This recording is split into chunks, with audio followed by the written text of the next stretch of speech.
దేవునికి స్తోత్రం. దేవుని బిడ్డలారా, మరొక చిన్న స్టార్ట్ వీడియోతోని మేము ముందుకు వస్తున్నాను.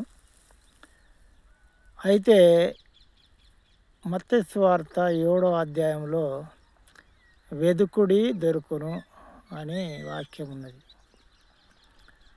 అయితే వెదుకుడి దొరుకును అంటే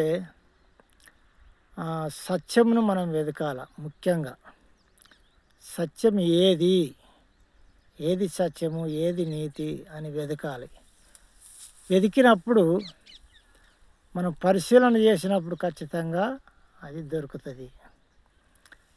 వెతకాలి. నేను నీతిగా ఉండాలని, నేను పవిత్రంగా ఉండాలా, నేను మంచి పేరు తెచ్చుకోవాలా, లోకంలో మంచి పనులు చేయాలా, లోకము నన్ను మెచ్చుకోవాలా, ప్రజలు మెచ్చుకోవాలా, దేవుడు మెచ్చుకోవాలా.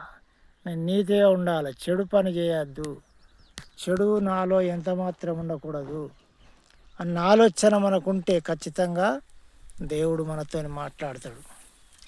మంచి పేరు కొరకు ప్రయాసపడాలి, మంచితనం కొరకు, మంచిగా ఉండుట కొరకు హృదయపూర్వకంగా లోపల ఒకటి పెట్టుకొని మీద ఒకటి కాదు, హృదయంలో ఒకటి పెట్టుకుంటారు కొంతమంది. చాలామంది మీదిగా నీతిగా ఉన్నట్టుగా, నీతిగా మాట్లాడినట్టుగా నటిస్తారు. అలా ఉండకూడదు, అది దేవునికి తెలుసు. కానీ దేవునికి నా హృదయం కనబడుతుంది, దేవుని దగ్గర ఏది మరుగై ఉండదు అన్న ఉద్దేశము, ఆలోచనలు మనకు కలిగి మనము యథార్థంగా నీతిగా మనం ఉండాలా. బయట వాళ్ళైనా ఇంటోళ్ళైనా తప్పును తప్పే అనాలా, మంచిని మంచే, చెడును చెడే అనాలా.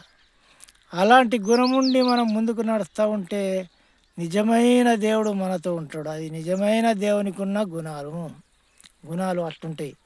నిజమైన దేవునికి ఉన్న గుణాలు. సాతానుకున్న గుణాలు ఎట్లుంటాయంటే కపటము, విరోధము, కుట్ర మనసులో పెట్టుకొని మీదికి మంచిగా మాట్లాడతారు. ఎక్కడ ఏం చేయాలా, ఎక్కడ ఇన్ని లోపటేయాలనే ఉద్దేశం మనసులో పెట్టుకొని ఉంటారు. సత్యం ఏది అసత్యము, ఏది సత్యమని పరిశీలన చేయరు. నేను పట్టిన కుందేలకు మూడే కాళ్ళు అన్నట్టుగా, నేను చెప్పిందే వేదం అన్నట్టుగా వాళ్ళ మాటను నెగ్గించుకోవటానికి, వాళ్ళ కోరికలు నెరవేర్చుకోవటానికి వాళ్ళు ప్రయత్నాలు చేస్తారు. కానీ దేవునికి మాత్రం భయపడరు, ఎంత మాత్రం భయపడరు.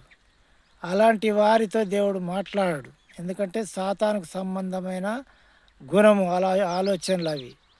కానీ దేవునికి సంబంధమైనవి అట్లుండయి, పవిత్రమైనవి ఉంటాయి, యథార్థమైనవి ఉంటాయి. హృదయపూర్వకంగా మరి మాట్లాడినా ఆలోచించినా హృదయంలో ఉన్నదే అవునంటే అవును, కాదంటే కాదన్నట్టుగా మరి మాట్లాడతారు. అలాంటివి దేవునికి నచ్చుతాయి.